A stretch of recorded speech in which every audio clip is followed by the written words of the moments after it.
As Edo State's gubernatorial election is on, the political landscape has been charged with heightened tensions and fervent campaigning in the days leading to the elections. With multiple parties vying for the governorship, each has raised concerns about the electoral process, the integrity of the electoral process and body, and the implications of political alliances or allegiances. Yes. Now, with parties embroiled in a competitive environment shaped by past grievances and also new political dynamics, as we delve into the concerns of these political parties, we aim to understand their perspectives and also on governance, electoral fairness, and the future of Edo State. So joining us to discuss these and more, we have with us Demola Olariwaju. He is the PDP strategist and also SA Digital Media Strategy to HE Atiku Abubakar. You're welcome, Demola. Good to have you on today's show. Thank you very much. It's my pleasure to be with you.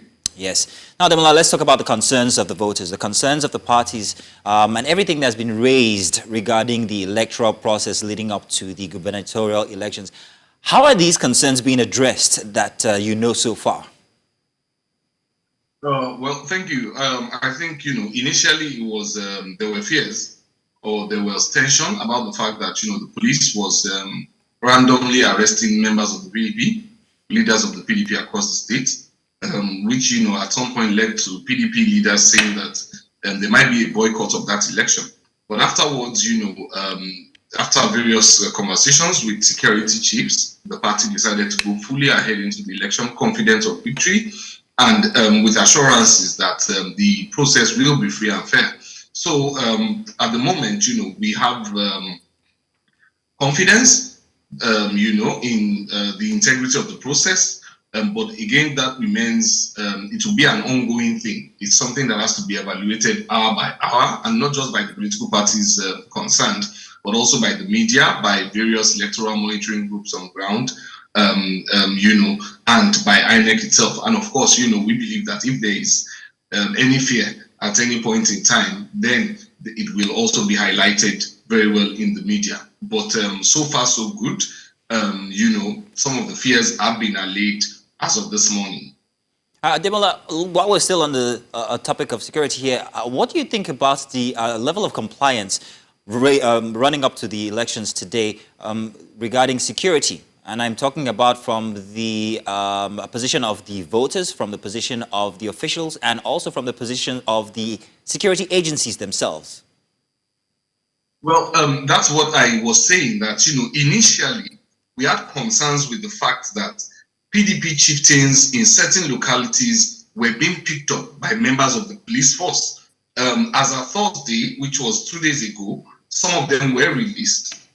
Yesterday, there was also a problem in Etako, LGA, where the speaker of the local government area, the speaker of the legislative arm, he was also picked up, but I'm aware he has been released now. So we know that, some security agencies, such as the military, such as, the Navy, and those some of those guys that have been deployed on ground have been fair. Where we've had concerns has been the police, but, the fact that the party has decided to go ahead with the election shows that we have confidence in that process, but we still appeal to the media and to electoral monitoring agents to please be on the lookout, because, the APC controls power at the center. The PDP is in power at the state level, but is not in control of the security agencies. The security agencies are being controlled. What about the confidence of the voters in this case regarding the security agencies and all the protocol that have been put in place? Do you think that the presence of perhaps maybe the military, for instance, might sway in any way or any direction the voters? I think for the voters, it's confidence. There's the confidence of knowing that the military is on ground, especially, to prevent thuggery, because, these are realities of elections that happen here. You have ballot boxes may be disrupted. So, the more security agencies that you have, especially when they are impartial, when they are only doing their monitoring assignment, it's confidence for the voters. And, all parties are, campaigning heavily that voters should come out. So I think, it's a good sign, it's a good development for the Edo State elections today. Demola, I would like to get your reaction to this news that we got from yesterday. It's regarding the arrest of a thug, a political thug, by the name Aldo Tijani. He's a 41-year-old PDP member from Mogbubo Quarters, Igara Akoko, Edo, and he was caught at about 4 p.m. and he was on the eve of the election. And when they searched their bags, they had their possession 3 court-to-size locally fabricated pistols were discovered on them, and there was also a locally made gun that was recovered from Tajuddin. What is your reaction to this information? To this piece of news? Well, it seems to me the information that I heard as of yesterday was that some APC thugs were arrested, and also we've heard that a certain governor from one of the north central states is in that particular Akoko Edo local government with some thugs from the state. The state shares a border. He's an APC governor. The state shares a border. So this particular Audu Tijani, I'm not sure who he is, but our point always has to be that regardless of whichever party, thuggery should be discouraged. Whatever party the person is working for, I'm happy that whoever this person is, he has been picked up. I'm happy that he has been picked up. It's a good sign for the election. It's a good development. Again, it should be above board. If thugs are caught on election day with weapons, it is a problem. And I want to make a point here that for me, it's not just about the elections. I think a lot of things are swept under the carpet in the country under the guise of politics. So they say this is political murder. They say this is political stealing. They say this is political thuggery. Thuggery is thuggery. It should be dealt with. This person has been caught with illegal weapons. That person should be dealt with, to the full extent of the law, not under the coloration of any political party. So it stands very condemned. Thuggery has no place in our politics. It has no place in the ideology of the PDP. And I urge the security agencies to get to the root of the matter, whichever party this person is from. I'm glad you're giving more response to this and also shunning electoral violence, because we have this start. Hopefully we can pull this up for you. It's a chart that shows the political violence or electoral violence that have happened in the state since 2023 and also 2024, leading to the off-cycle elections that is happening today.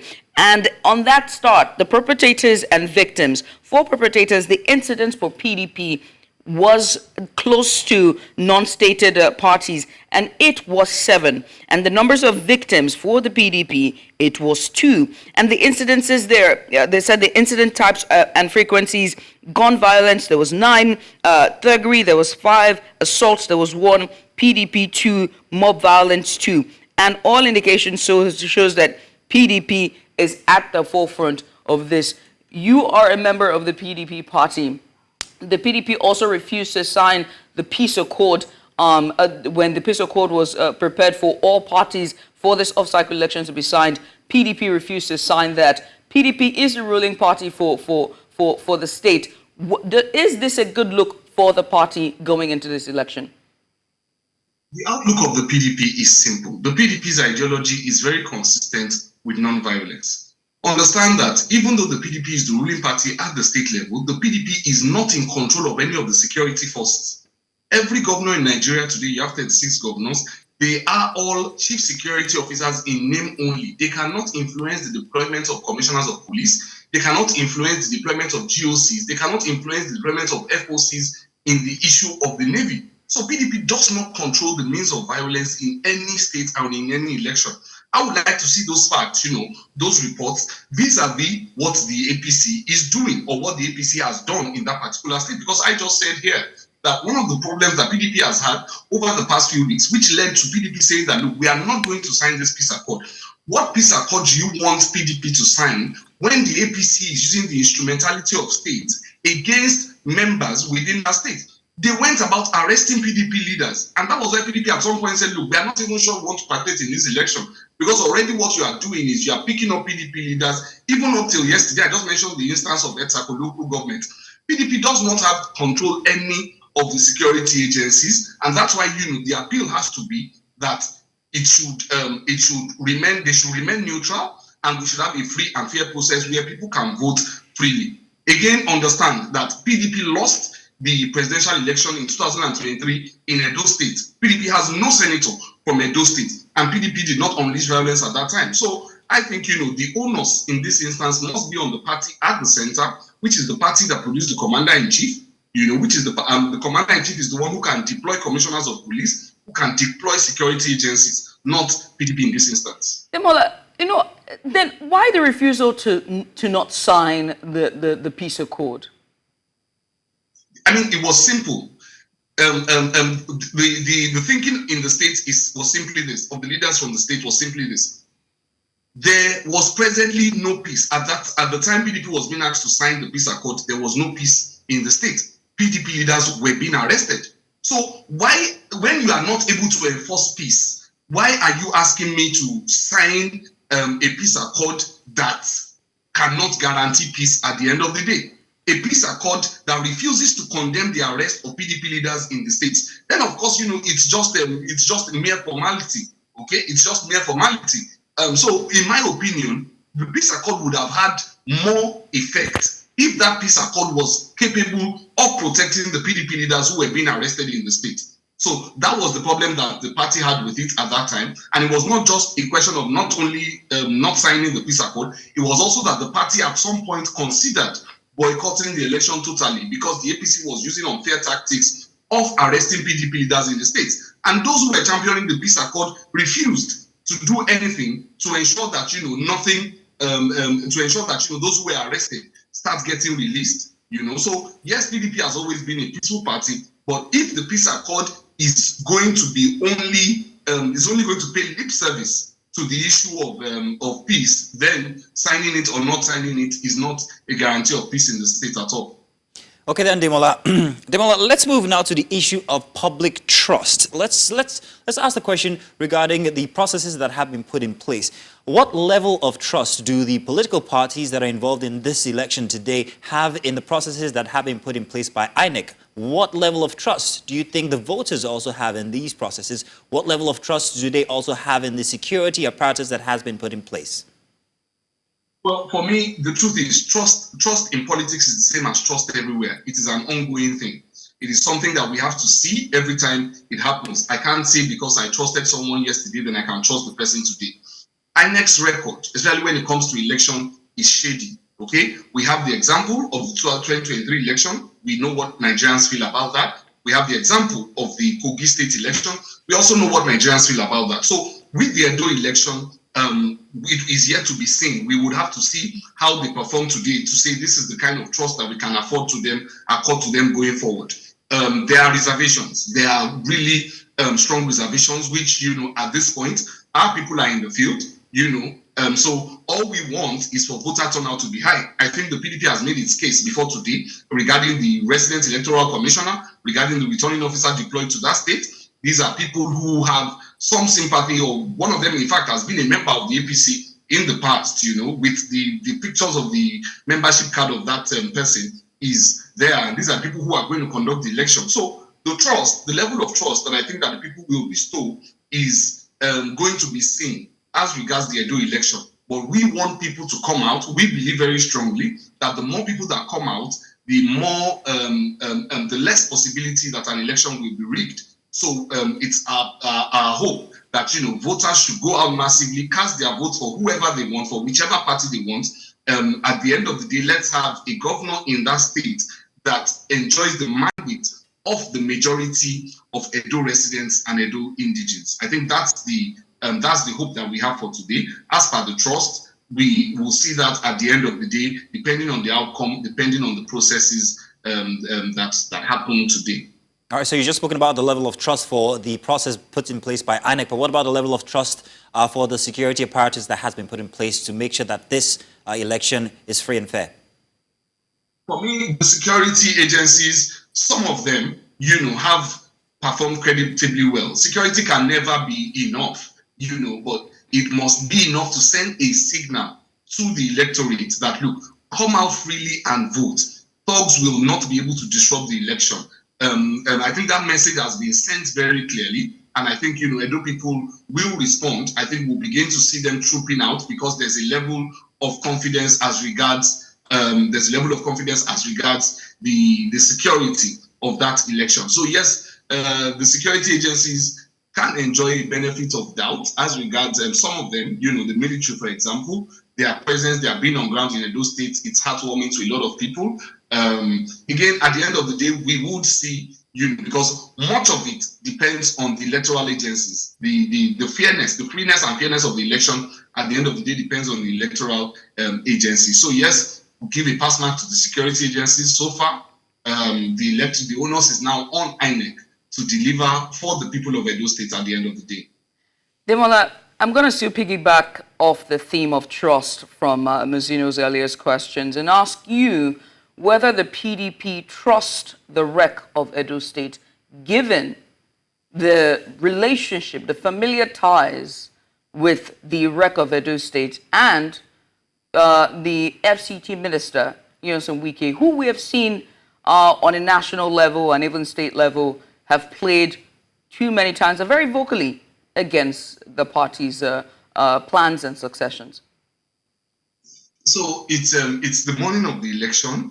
At this point, all we are hoping for is to have an overwhelming turnout of voters, where the will of the people is fully expressed, and it is expressed in quantum numbers. There is no force on earth that can rig it. And so the message to the Edo voters is, go out there and cast your vote massively for the party that you want, and no rec will be able to rig it. Trust in persons is something that we cannot afford at this point in time. But again, no one wants to, at this point, cast doubt in the mind of the voters, okay? Because if we reveal everything that we feel, we've highlighted it in the public, we've highlighted it in the public, the closeness of this particular rec, this particular woman to Nyesom Wike, who is working clearly against the PDP and have been a presence in that state. And we also know that he has a vested interest in delivering that state for the APC.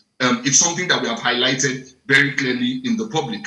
But we also want to put it on record that if the people turn out massively and cast their votes in one direction, in whichever way that they want, this particular woman will have no option than to declare the winner in line with the wish of the people today. So it's no longer about the persons who are in position now. It's no longer about, the agencies. Now it's up to the voters to go out there and cast their votes for the candidates that they want. Now, Demola, let's talk about the core issues. Let's leave the parties to one side and talk about the people. Now, regarding the run-through to the elections that's today, there have been many, dissatisfactory statements that have been made by people regarding the governance of the state. But what are people expecting from this election? What do they want? What are the issues that they've been concerned about that they want the parties, whoever wins as governor, to attend to? I think there are two key things in this election. The first is the continuity aspect of it. I think the major parties, the leadership of the major parties, none of them has disagreed heavily with the performance of the incumbent governor, Godwin Obaseki. And I suspect that this is because Godwin Obaseki himself, he has ties to the various parties, to the various political parties. He was elected on the platform of APC. And so it was the APC guys who brought him in as governor, and then he defected to the People's Democratic Party. And then at some point, when he had issues within the PDP with the personality of Nyesom Wike, when he had issues with him, he was thinking of crossing over to the Labour Party. And so he was part of those who helped the Labour Party to develop very strong footing in Edo State. So the three candidates have they've avoided, coming all out to criticize his works. So I think it is fair to say that he has performed fairly well. Where they have disagreement is on the issue of succession. So what they have been saying from the APC candidate Monday Okpebolo to the Labour Party candidate Olumide Apata and the PDP candidate, which is the party of the governor himself, what they have been saying is that they will continue his works. So I think continuity of the works of the governor in terms of the various things he's doing, in terms of the modular refinery, in terms of his strides when it comes to the emolument. Everybody has said that they will keep in place the emolument because Edo State is one of the few states in Nigeria that pays the highest salaries for its own public servants, for civil servants. So they've all said they will keep that in place and even do more. So I think continuity plays first on the mind of the voters. Secondly, Edo State is a state where it has a peculiar ethnic configuration. A lot of people feel that, you know, the Ishan people are the ones who should become the next governor. But of course, you cannot say that anyone should not run. And so you have the Labour Party candidate coming from very close to where the incumbent governor is from. And then you have the APC candidate who is a sitting senator also. So I think those two issues are likely what we will see today. I don't know. But I think that two of the candidates for me look very good in terms of carrying on the works of the governor. I'm skeptical about one of them. But I think, you know, at the end of the day, the voters will be most interested in seeing a governor who will come in and take off, you know, from where Governor Obaseki has built. Now, Edo State is, you know, just someone who will ensure continuity and then ensure equity as regards the various ethnicities. Demola, so we don't run out of time, let me put in this question here, and I asked that previous question deliberately regarding what the people want. Now, regarding the run-up to the elections, it was a sparse situation when it comes to communication from the different parties. There were calls for debates, and some of them actually did not honor those calls. So it made you wonder exactly what it is that they know about the people who want to elect them into office. Are they actually listening to the people, and why did they shirk this opportunity to actually speak to the people of whom they want to vote them into power? So regarding this sparsity of information from the candidates and the people not really understanding or knowing what their manifesto contained, what's your take on this situation? I think there's a difference in perspective when it comes to elections in Nigeria. So some of us who are elite, quote unquote, you know, we might expect things like debates. But the fact is, the person who is sitting in Aso Rock today did not participate in any debate in 2023. And so the average Nigerian politician is considering, is it not a waste of my time to engage in debates in Nigeria? And so, but the thing is, the absence of some of the candidates at debates does not mean that they have not been selling themselves at the grassroots to the people. So I think, you know, we should not look at it from that perspective of, oh, they have not done debates and how have they presented their manifesto. It does not mean that the people do not know what the various candidates stand for in their minds. It also brings me to back to the question of signing the peace accord. The fact is, and this was revealed by His Holiness Matthew Kuka, who is a member of the Peace Accord Committee. He said that the current occupants of Aso Rock, President Bola Ahmed Tinubu, did not sign the peace accord in 2023 also. So it then makes you wonder, what is the point of some of these things? You know, politicians can emerge without participating in debates. Politicians can emerge without signing peace accord. So these things may appeal to our own sense of elite judgment, you know, and say, oh, they didn't participate in debate. How well do people know their manifestos? But at the end of the day, I think what matters in Nigerian politics, or what is being shown to matter most in Nigerian politics, is simply how these people endear themselves at the grassroots, how they are able to capture or sell themselves to the grassroots, and not necessarily, you know, whether they participate in debates or whether they sign the peace accord. Of course, for me as a person, it's not an ideal scenario. Okay, it's not an ideal scenario. I would want a scenario where everybody plays it the way it should be played. Come to the debate venue. Let us know who you are. Let the Nigerian populace see you more and more. But unfortunately for us, we live in a Nigeria where these things often do not matter in the long run. I mean, we've seen candidates who presented themselves beautifully in debates, presented their manifesto well, and everyone agreed these were good candidates. But at the end of the day, in the field, the person who did not attend the manifesto presentation program, the person who does not even have a manifesto, is the one who eventually wins. So I think, for other people, you know, what really matters is being able to strike a balance between these things, selling yourself in a way that is acceptable politically, and then also being able to win on the field. I think both are important.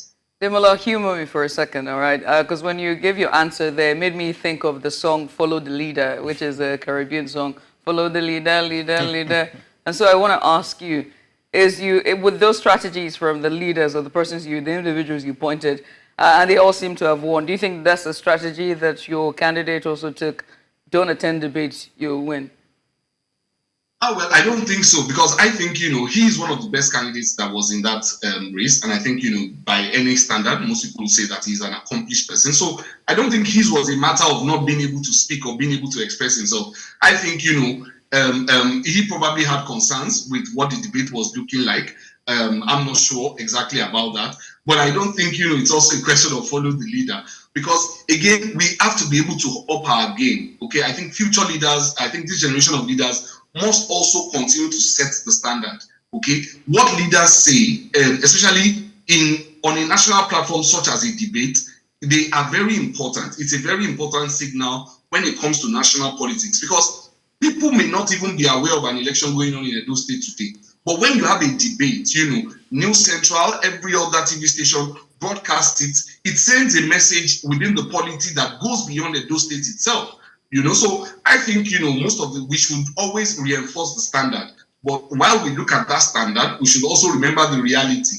And the reality is, might just be the follow the leader template that you have said, where if you don't attend debates, then you might as well. I didn't say it too. I just deduced it from your answer. I didn't say it too. But Demola, thank you. Demola. It's been very interesting speaking with you this morning regarding your thoughts on the current elections happening in Edo State, the gubernatorial elections. Thank you very much for joining us. Thank you guys for having me.